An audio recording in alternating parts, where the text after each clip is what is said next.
Okay, I didn't know if very many people would come because it's Memorial Day weekend, maybe you're heading out of town or things like that. So, but Lindsay said, oh, let's do it. Let's still do it. I think people are going to be there. So anyway, it's supposed to be a Q&A. We're supposed to have time for a Q&A for mothers of influence leaders that come here on that last Friday of the month, but nothing was posted about that. So I don't know if moms will remember and show up. If they do, we'll make some time for that. Otherwise, we'll just chat about wherever we are and whatever's going on.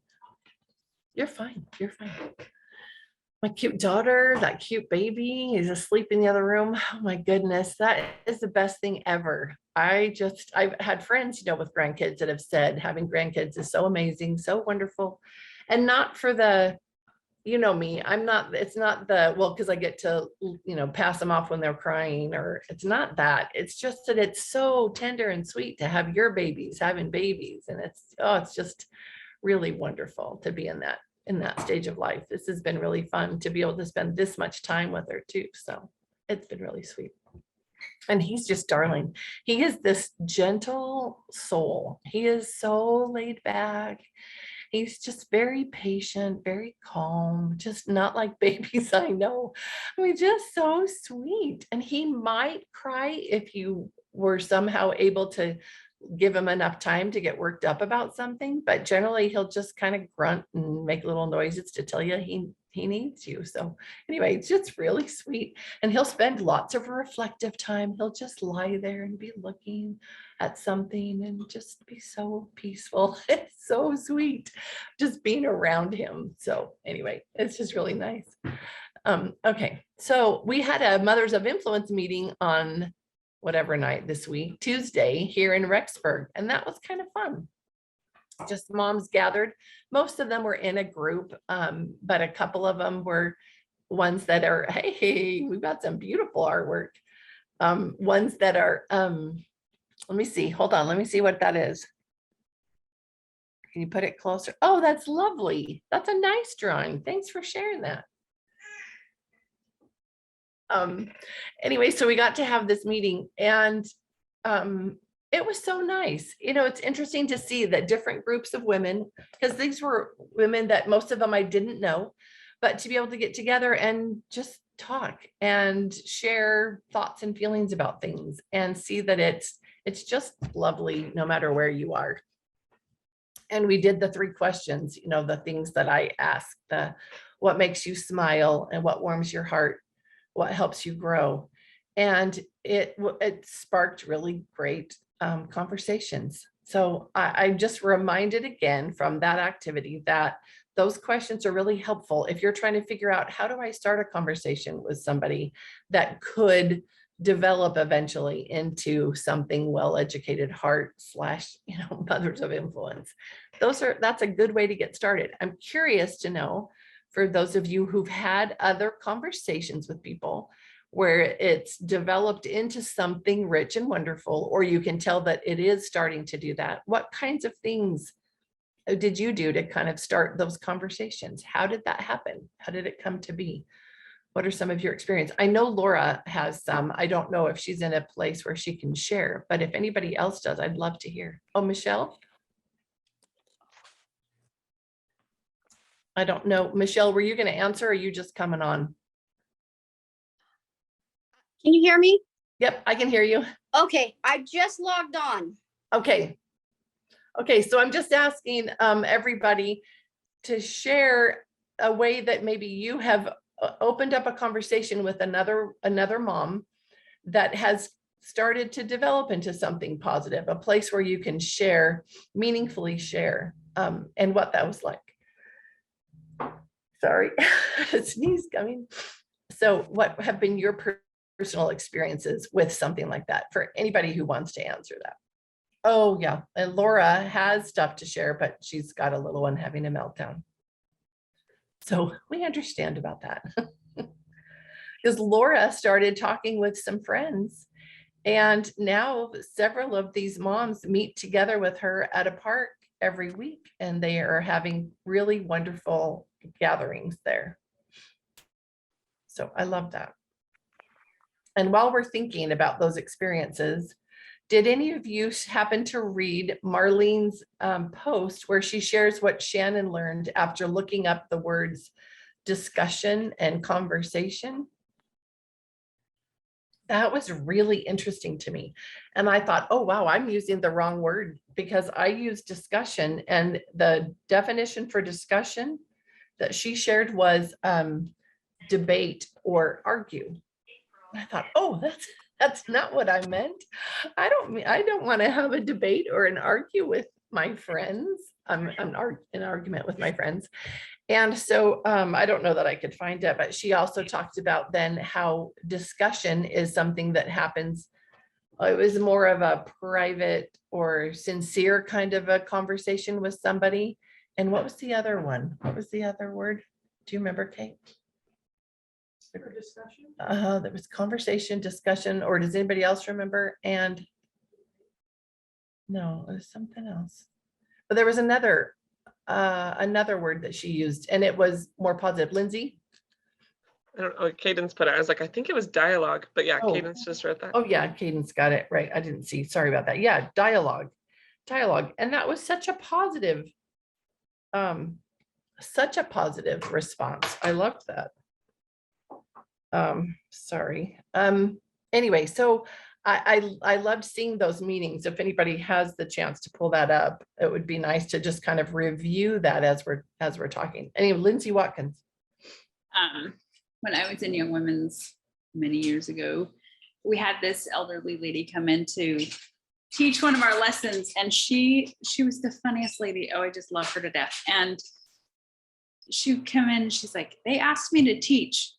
I'm not teaching you anything. And we were all just totally taken back because she refused to stand, like where the teacher's like, oh, come stand up here. We have a microphone because, you know, she's elderly and we want to be able to hear you. And she's like, I'm not here to teach you anything. And she walked around in front of the podium and she's like, I just want to talk. You learn more by talking. And she pulled up a chair and just sat down. She's like, we're just going to talk. And it was so fun because she made it feel so comfortable. And so it was just funny to all of us as younger girls going, what does she just want to talk about? And she just asked us questions, not even like lesson pertaining, but just life general questions. And we just sat there and talked the whole time. And she like facilitated the conversation. So, but it was just so comfortable and just fun to have that. And that has just stuck in my mind since then. And when I read that Marlene post, I thought about her again. And I was like, that's exactly how Farney was. And it was just so sweet. Right. And invited a more casual, friendly atmosphere, I'm sure, to have those kinds of discussions. I love that. I remember doing something similar in Relief Society. And we're all, so that Relief Society, for those of you who don't know, is just a women's organization. So it's a group of women meeting together and having classes. But when I was heading that up during lessons, I would set the room up early in a big circle, and or maybe a few rows of circles, but just so everyone could see everyone else, and encourage more discussion rather than just somebody up front lecturing, kind of, you know, it helped people feel more connected, I think. So I like that idea. I like those thoughts. Okay, anybody think of any conversations they've had recently that you felt like you've made a connection with another person? How did that start? What were you talking about, or what was it that sparked that kind of more meaningful conversation? It doesn't have to have become a Mothers of Influence meeting or anything, but just a conversation that felt genuine, that felt like you connected. And that doesn't mean that it was with a stranger. It can be with somebody that you know and interact with on a regular basis, but you actually felt like, oh, we kind of connected more this time. That was, that was different. It was a different kind of an experience.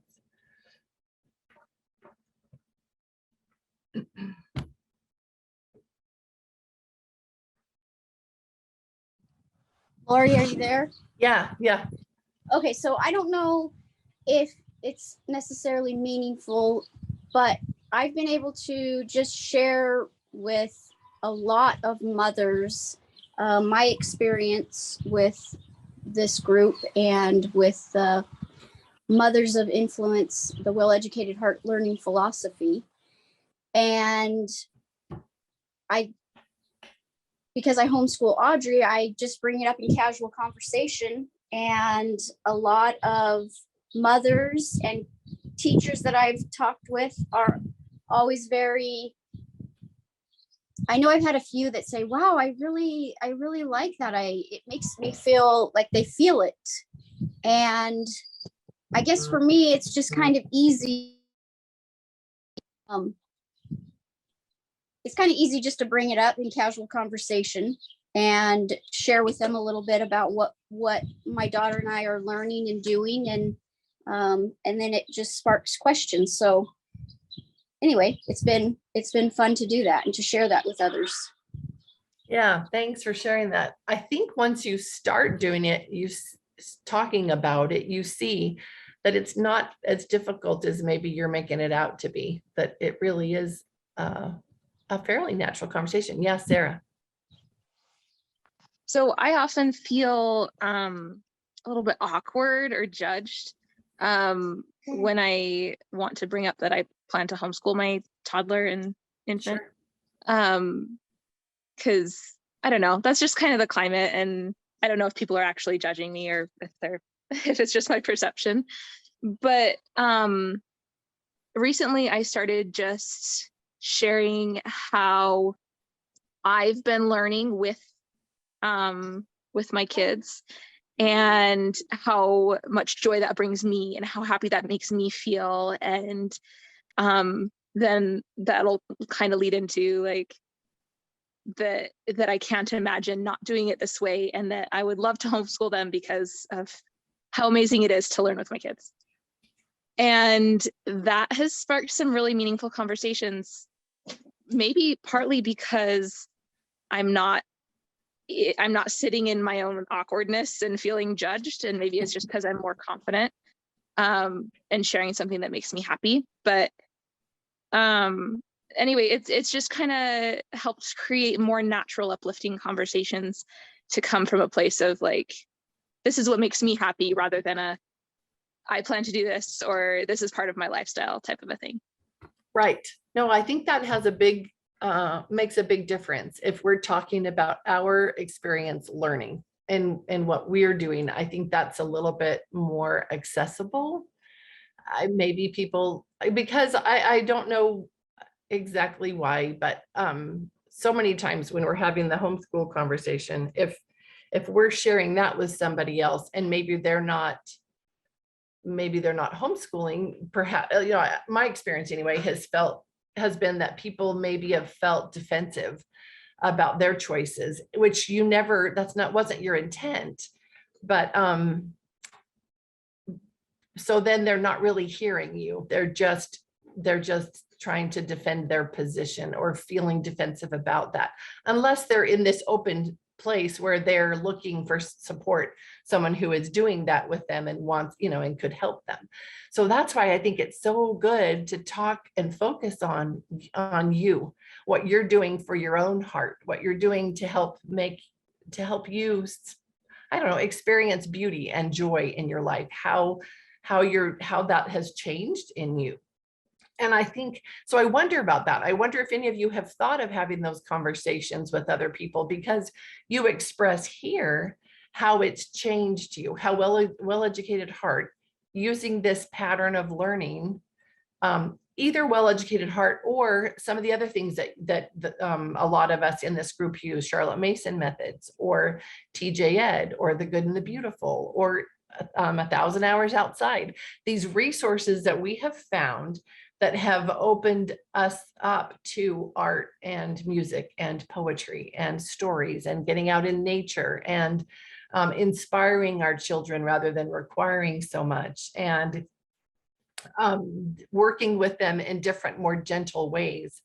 All of these things have changed our kind of the way we view the world, the way we receive the things around us, the way we interact with people. And I've heard most of you share those kinds of thoughts and feelings that you've had this impact your life.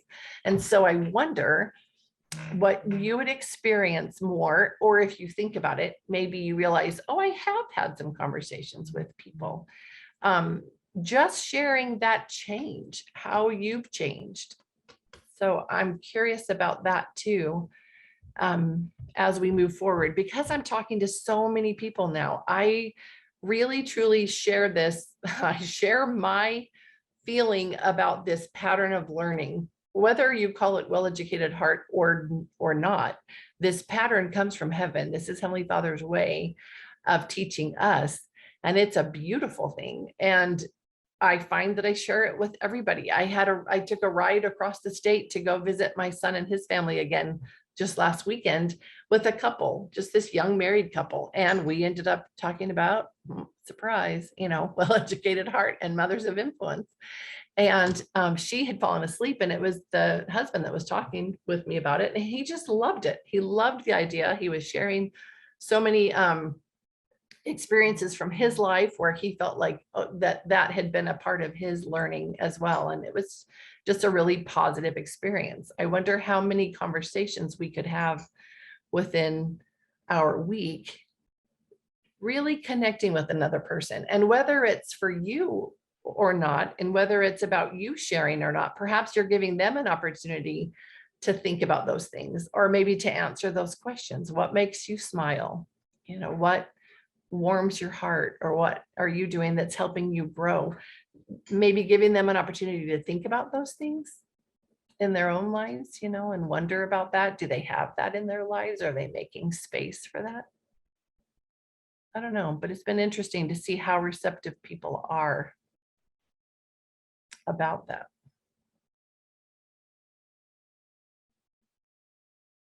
Oh, Lindsay Watkins shared Deuteronomy 6:6, put it on your heart. Deuteronomy 6:7, how to teach your kids. I love that the scriptures testify of that well-educated heart philosophy. Yeah, that pattern of learning, because it's an eternal principle. And I think obviously, because Marlene has found these principles through the writings of so many people over the years, especially those older heart writers, she calls them, or heart educators rather.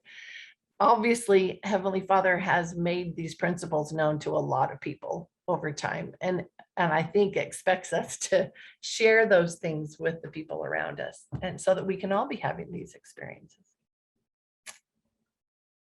Anyway, other thoughts on that, or any other topic, whatever's on your heart, whatever you're thinking about, or things you're thinking about as you're looking to summer, and what are you going to do with all of this time to build yourselves up, or your family, or how are you going to support yourself during that time?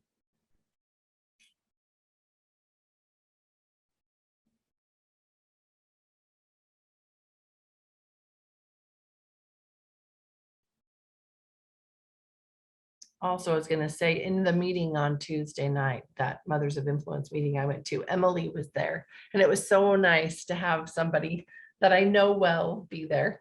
And one of the things that she, okay, thanks, Sarah, bye. One of the things that she shared was our waiting time, how we have learned to be okay with the silence as we're thinking of the things that, the answers we might have, or the things that we might want to share. She said we've become comfortable with the silence, and I love that. I thought that was great. But I'd really love to talk about whatever is on your hearts, the thing that needs to be shared, rather than my rambling. So I'd love to hear from I'd love to hear from you. Hello, Emily. Good to see your face. Hi, Lori. I don't know how to articulate this, right, Lori? It's always hard to find the words. Mhm. But I came across someone the other day and we were having a wonderful dialogue. I love that you guys brought up those words, and really connecting. And I kind of shared how I've been able to find myself, my joys, all these things through the heart languages. And this person was like, I mean, they didn't say this, but it just came across like I'm so disconnected from myself. I don't even know where to start. So I wanted to pick all of your brains. Like, where would you start? I mean, I know all the things, right? But I'm just like at a loss too. I'm like, wow, I don't know what to tell you. I think that's a great question. I'm really glad you brought that up because I feel like we see around us all the time these depleted hearts, right? That's what we've chosen to define them as. And how can we help them? What's a way that we can help them start to feel again when they have lost that ability to feel, right? Yeah. So what would you say, Lindsay? I think the easiest, because sometimes we see, okay, yeah, there's music and art and stories and these things, but they require some effort on our part. And also our hearts have to be in the right place to really see the beauty in the art and the music. But nature, I feel like nature is effortless on our part. So if we have nothing, if we're starting with nothing, you can go soak up sunshine and just lay in the sun. And that's a start. And you can dig in the dirt and plant a flower. Like those things, they heal like so quickly. I feel like when I feel depleted, that's where I start. I just go sit outside. And slowly that we start to feel what that feels like for somebody who's never felt those like heartwarming things, or just look for a bug, look for a bird. Starting there always seems, yeah, I pull weeds when I'm angry. I know, right? You just go sit outside, get your hands dirty, and somehow you like calm down and your heart just feels better. So I would say that's where I would start, is nature. Yeah, I love that. Was somebody else going to share something? I'm looking for. Okay, I love that, Lindsay. And I think that's magical, getting out in nature. And like you said, it's effortless because you're not having to do much of anything. It kind of comes to you if you walk outside. So I love that. And then Cadence shared something too. Pick a happy memory from childhood. And what are you saying here? I don't know. It usually involves end maps. I don't know what that is, Cadence. Nature, music, art, poetry, stories. Oh, I absolutely know what all that means. The first time I heard it as an acronym was this week too, Lori. I was like, huh? I mean, it like clicked right away, but I was like, oh, well, that works. I like that. Yeah. Oh, it's funny because man. I write them in a different order every time, like Yeah. however I remember them. So it Yeah, never makes the same word or anything. Anyway, Yeah. yeah, kind of fun. Oh, that's really funny that I didn't even get that. Oh, wow. Okay. Yeah. Have her try to remember. And I do think that sometimes finding a happy place memory is a good thing to remember.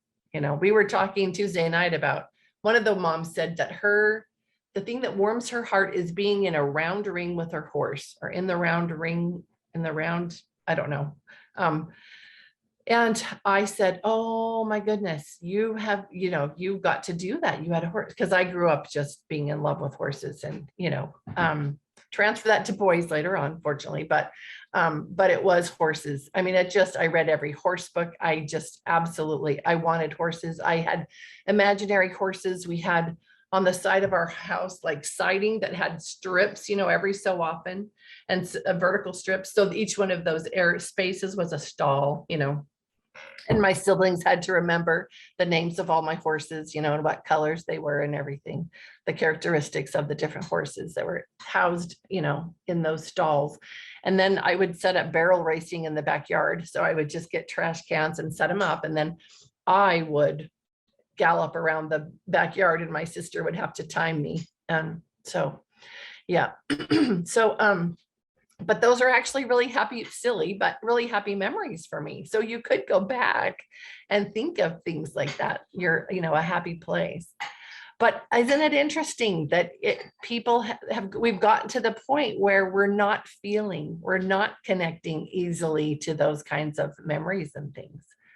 Also, I'll tell you a funny story. One of the moms said that now I can't remember if it was her sibling or her child, I can't remember, but was saying that she was very into horses, just absolutely loved them and wanted a horse so badly, but they couldn't have one. And so she joined 4-H, and she did 4-H, and she did all of the horse everything's on her bicycle. And so she entered all the competitions and everything, but she would do it on her bike. And finally her dad was so embarrassed that he got her a horse because he didn't want to show up to the activities with her daughter doing all the horse events on her bicycle. So I thought, oh, I was not smart enough. I never thought of that. I don't think it would have worked, but anyway, yeah, I love her. Yeah. You had a brick wall. That was your horse. Okay. See? All right. Great imaginations, right? At least we have that much going for us. Oh man. But those are places to start too, is take the person back, walk them back through some of their memories as a child, find a happy place, a happy memory. I think that's really a good idea too. So nature and memories, childhood memories. And sometimes you have to start over from the very beginning. And I think nature is a good place to do that. You feel a little more safe there. No people involved. Yeah, Lindsay. Yeah, I know in TJ Ed, they have the different phases, like core phase, love of learning, scholar phase. And they say if you, as a child, missed that core phase, if you like didn't get a chance to play enough and explore enough, as an adult, in order to get to those scholar phase and the depth phase, you're going to have to start back at the beginning at core phase. Like you're going to need to just go play and get there, and you'll move through them pretty quickly, but you can't really, get to love of learning until you have played and explored first. So I always thought that was interesting. Well, Lindsay, then share again, for those who didn't hear before, share again your experience of talking to the kids in that outside school about fairy tales and nursery rhymes. I feel like everyone's heard this story so many times, but It's so good and important to remember. Yeah.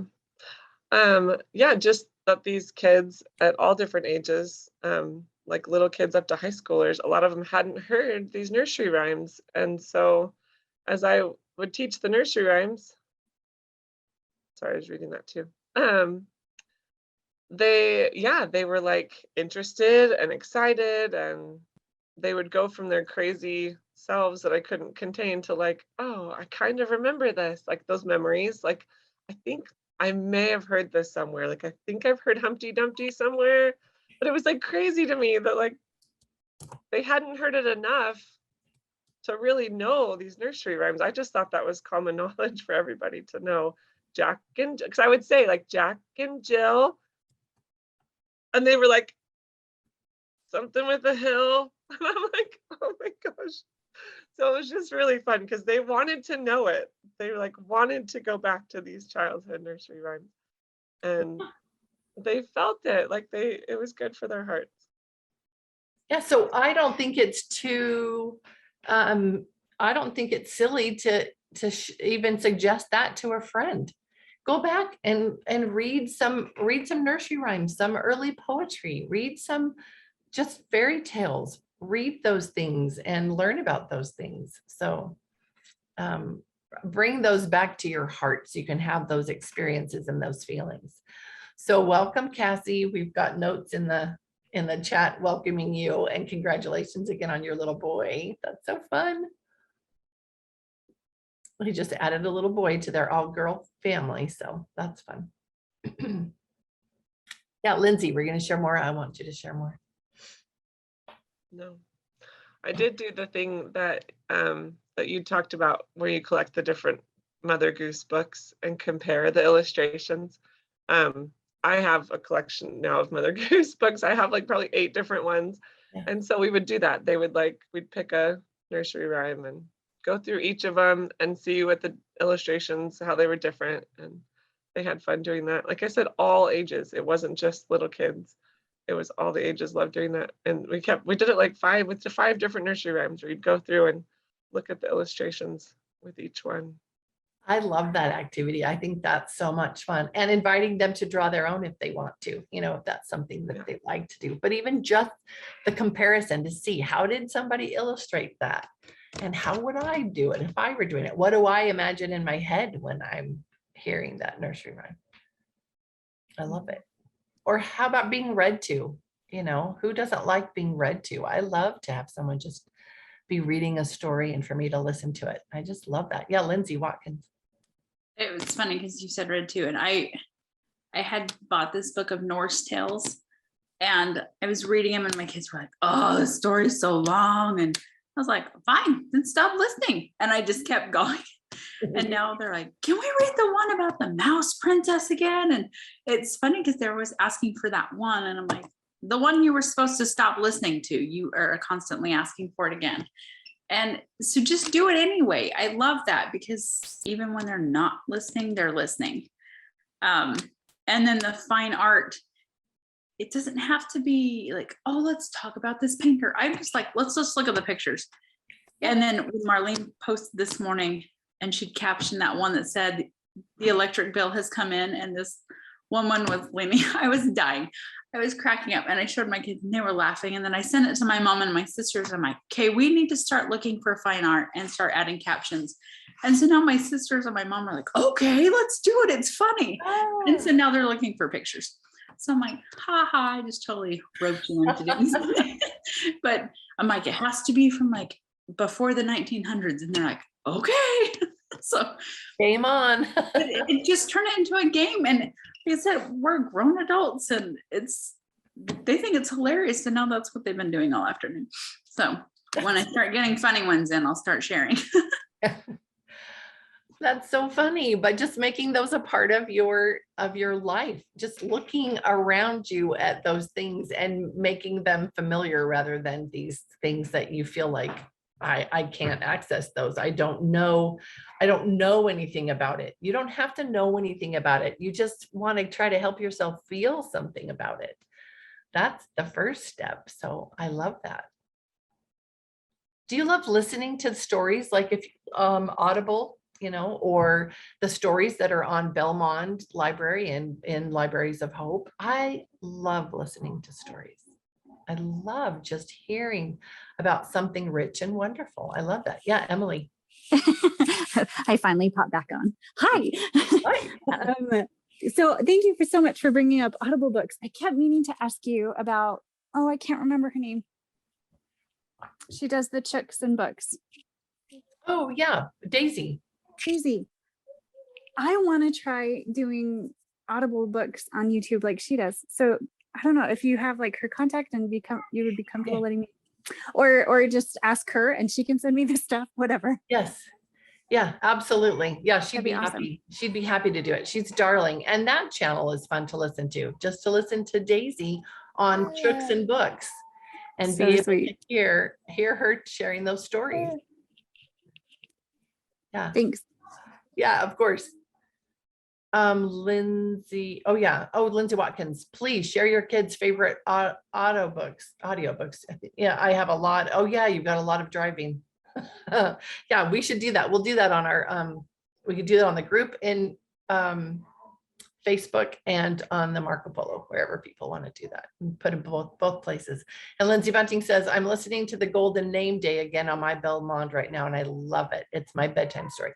Yeah, I listen to bedtime stories too. It just makes me happy. And it just, I don't know, I go to sleep so much more easily, I guess is correct. But I love it. And then I read selections out of this book to the young women of influence, to the group of young girls. So I'll just read sections of Opal Whiteley. And they love that. They really enjoy that.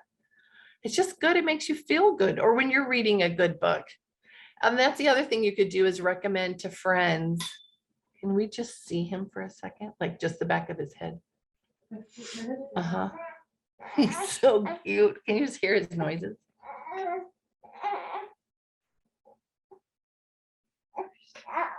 He's not happy. They're going for a walk. So it's just the back of his cute little head. Oh my goodness. He's so cute. He's so adorable. Okay, thanks, sweetheart. Can I share a moment that I had yesterday Please, Cadence. with my son York? This is Bo. Um, So I was watching on YouTube, someone had posted a garden tour. And so I had just started it and I was like 1 minute in. And York comes over and is looking at that. And he says, Mom, pause it. I want to draw that. And he's 4 years old. So it was this beautiful red house and it had an arbor with something hanging and some flowers. And so he was trying to show you guys what this was. That's that drawing. But he drew it. Wow, that's amazing. Because we've been trying to do more drawings and doing that thing of, oh, I want to remember that. And so I've been like doing notebooking, but it's sinking in. And so quickly at this age, he's getting dressed anyway, but he wanted to tell about it. Oh, okay. He wants to show the. Oh yeah, lots of creative Yeah. constructions there, Bo. I didn't like make this in my imagination. Well, this was from a set, but it's a big one. But don't you think that doing the sets helps you have more ideas for things that you can make out of your imagination? Mhm. I think so. Well, that's impressive. Good job. Thanks for showing us, buddy. And I love the drawing and I love that it was motivated from his heart. That's just great. That is so exciting. That's what we want. And that's what we need to be constantly checking kind of to see, am I still addressing my heart? Am I still doing those things that help me, right? And that's how we reach our friends or help them, is to invite them to try these different things that could reach their hearts. Oh, and Lindsay Watkins, I'm learning to quilt this summer. Nice. Good for you. How did that come up? It's just something I always wanted to try. So figured why not? And like I said, just modeling that for my kids is taking on something that terrifies me and seeing what I can make out of it. Hopefully make something out of it. Just, oh, and I was asking what the baby's name was. Oh, yeah. So they have taken a long time. They've really wanted, first baby, want the perfect name, and so I believe that they have landed on that, but they haven't officially told all the family yet. So I can't share yet, but I will as soon as I can. And it's Darling. Oh my goodness. And it fits him. He's just the sweetest little guy. So thank you for asking though, because it's so much fun. Oh, so much fun.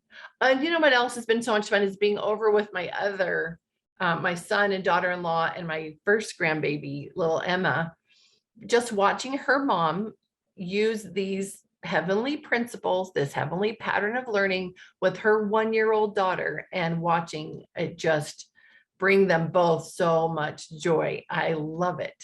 I love it. I love just seeing how that impacts our lives in such a positive way. So great. Do you feel like you handle stresses and problems in your life any better now that you have this difference in your life? Yeah, Emily. Yes. Oh my goodness, yes. I didn't know how much of an impact feeding my heart was having, but when a struggle came up and I needed to have a well of goodness and strength and spirit, I think because of what I've been working on my heart, I was able to really have poise and peace, and yeah, it's a huge difference, I think, for me. Yeah. I want to hear from others too. I mean, it doesn't make the problems go away, right? But Lindsay Bunting. Yeah, I noticed that. I noticed that the hard stuff is still there. It's still just as hard, but the joy that I feel, even in the midst of feeling so stressed out, is like the same, if not more than the stress. So I'm still feeling the stress and I still might get angry or whatever the feeling is, but I can still feel the joy. And I've been trying to figure this out. How is it that I feel so much joy and I'm so upset or so frustrated or so stressed, whatever the negative feeling is? This is so weird. But then I opened up my scriptures this morning and I was in Alma somewhere. And without looking up, I'll just try to remember. But he was like, my joy, basically it was the same as my pain. It was I had exceeding joy that matched my exceeding pain. And I thought, yeah, that's how I feel. Like I have these struggles, but I have so much joy because I know I have, like Emily said, I have this well of beauty and good stories and these stories of wonderful mothers and things like that that make me happy, even when I feel the other feeling. So it balances it out more. Yeah. Well, I guess you could feel extreme stress and sadness and pain and nothing to counter it. Yeah. Or you can fill your heart and be able to have that balance. So yeah. I'm able to bounce back faster too. So I might get frustrated or upset, but I'm able to really quickly go to the side of joy a lot faster. Yeah. Anybody else notice that or other positive things that you're handling things a little bit better in your life because of well-educated heart, because of, I need to make that more broad, but because of this pattern of learning, because of adding these heart things into your life? Are you noticing that it's helping you in your daily life? We've had several very emphatic yeses. And I love that. Anybody else? Yeah.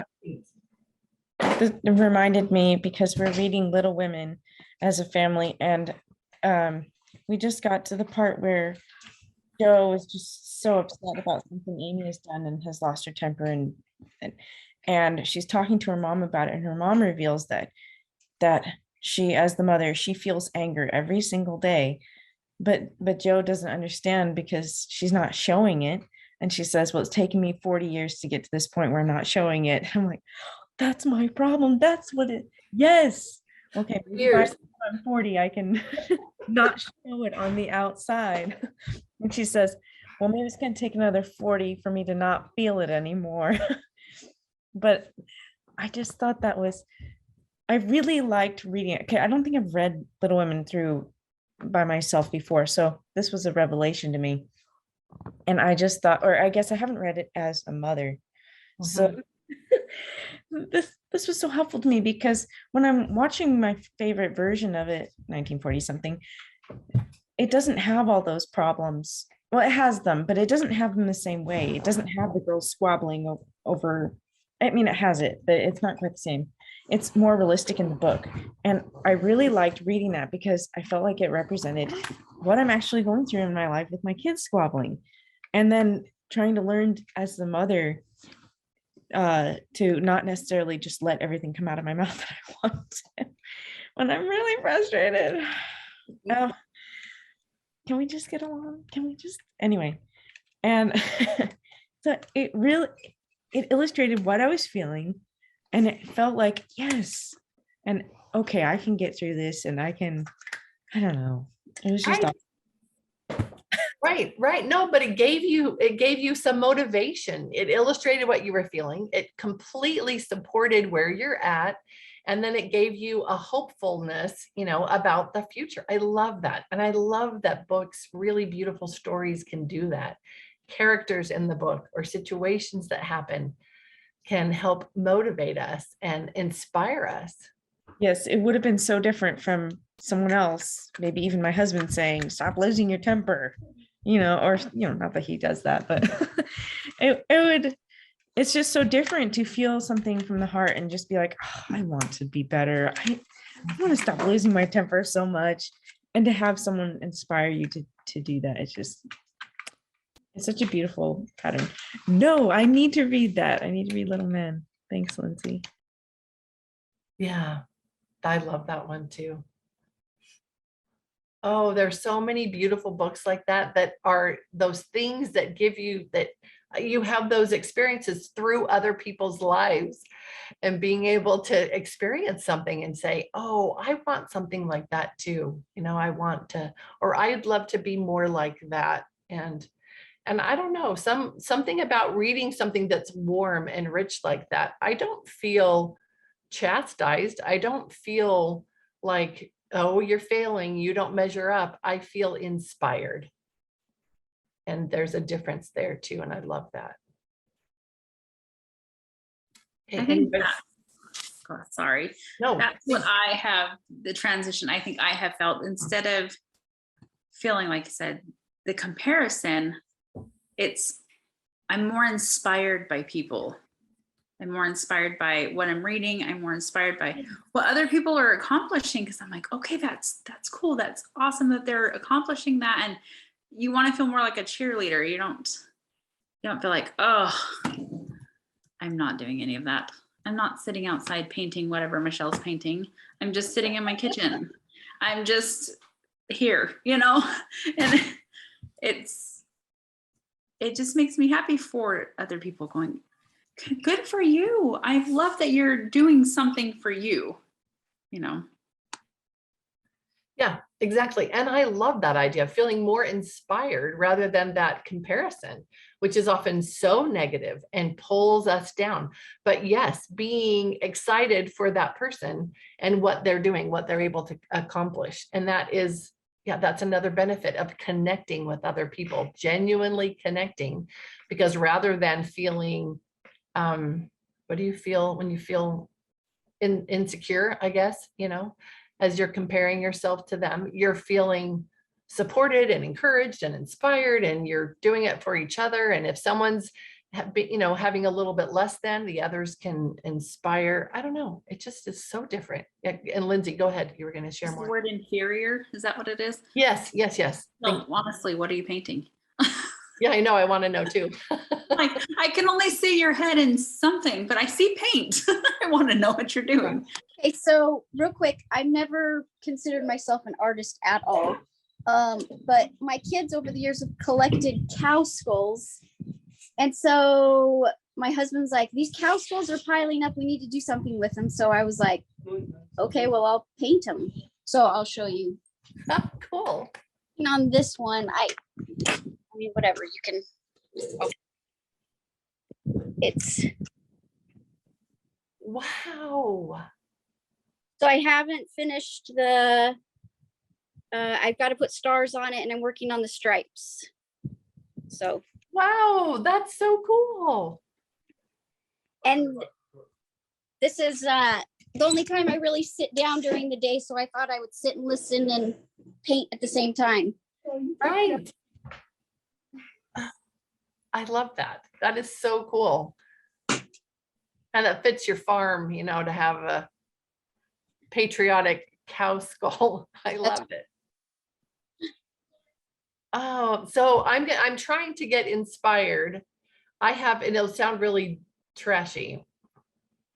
No pun intended. It's the lid of a trash can that has been sitting in my yard for a long time.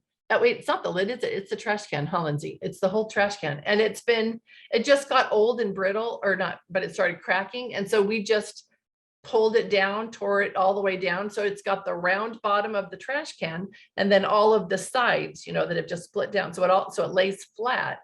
And my husband and I were saying, we could do something with that. We could paint it like a big sunflower or something, and hang it outside, because it could be horrible. It could just be absolutely horrible. But I don't know, maybe not. So if Michelle can paint cow skulls, I can paint a torn apart trash can, I guess. I don't know.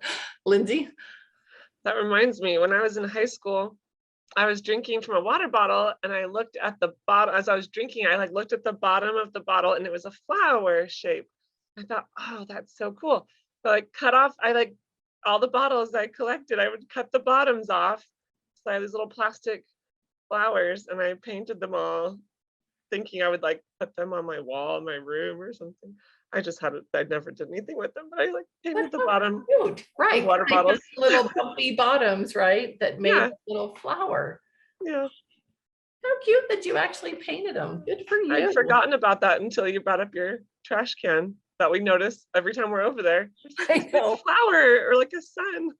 Right. I think a sun too.